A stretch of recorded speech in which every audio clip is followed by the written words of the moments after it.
ஒருமுறை மூசா அலைஹிஸ்ஸலாம் அல்லாஹ் தஆலாவுடன் பேசுவதற்கு மலையின் பக்கம் சென்று கொண்டிருந்தார். பாதையில் ஒரு பெண் அதிகமாக அழுது கொண்டிருந்தாள்.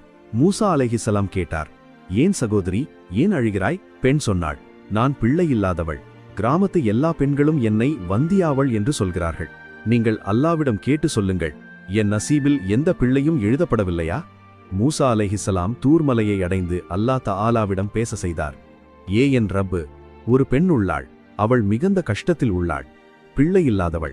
இவளின் நசீபில் எந்த பிள்ளையும் இல்லையா?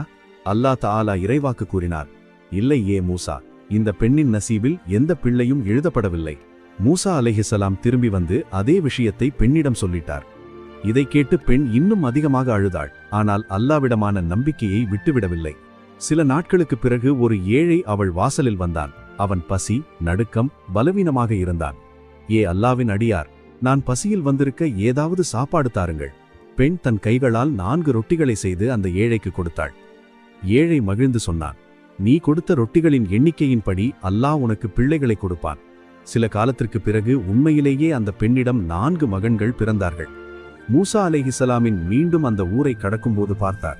அந்த பெண் இப்போது தாயாக மாறியிருக்கிறாள். பெண் சொன்னாள், மூசா, நீங்கள் சொன்னீர்கள் என் நசீபில் எந்த பிள்ளையும் இல்லை என்று. ஆனால் பாருங்கள், அல்லாஹ் எனக்கு 4 பிள்ளைகளை கொடுத்திருக்கிறார்.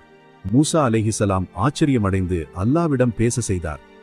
என் ரப்பு, நீங்கள்தான் சொன்னீர்கள் இந்த பெண்ணின் நசீபில் எந்த பிள்ளையும் இல்லை. அப்புறம் இது என்ன விஷயம்? அல்லாஹ் தஆலா சொன்னார், மூசா, உண்மையிலேயே இவளின் நசீபில் எந்த பிள்ளையும் இல்லை. ஆனால் கேளுங்கள். அல்லாஹ் மூசாவுக்கு ஒரு கத்தியையும் ஒரு தட்டையும் கொடுத்து சொன்னார், மூசா, போய் ஏதாவது மனிதனின் இறைச்சியை இந்த தட்டில் எடுத்து வா. பிறகு நான் உன் கேள்விக்கு பதில் சொல்கிறேன்.